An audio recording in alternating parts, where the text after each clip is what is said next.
প্রিয় দর্শক, অরুণাচলের মৃত অবস্থায় পাওয়া মালয়ালিরা বহির্জাগতিক জীবনে বিশ্বাসী এবং কোডেড ভাষায় যোগাযোগ শীর্ষক গল্পটি আজ আপনাদের শোনাব। ভারতের অরুণাচল প্রদেশে আত্মহত্যাকারী মালয়ালিরা উদ্ভট কুসংস্কারে দাস ছিল।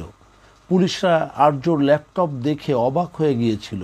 বলা হয় যে মৃত ব্যক্তি জীবন পরিচালনা করেছিল এবং অবাক হয়ে গিয়েছিল, যা কয়েকটি বিজ্ঞান কল্পকাহিনীতেও দেখানো হয়েছে।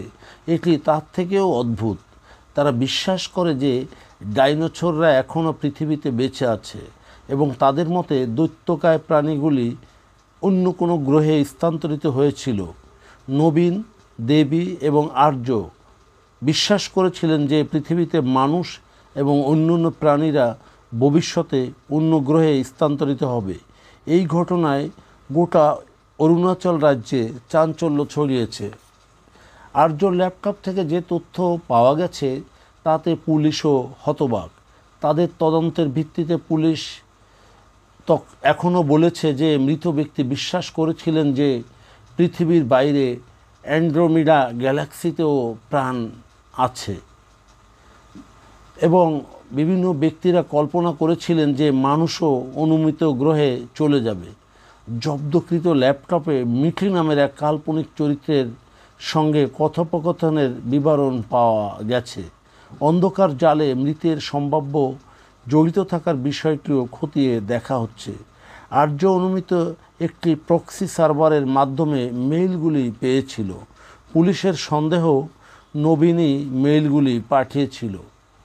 কর্মকর্তারা এমন ভিত্তিহীন চিন্তার প্রচারকারী সংস্থার সম্ভাব্য অস্তিত্ব সম্পর্কে অনুসন্ধান করছেন।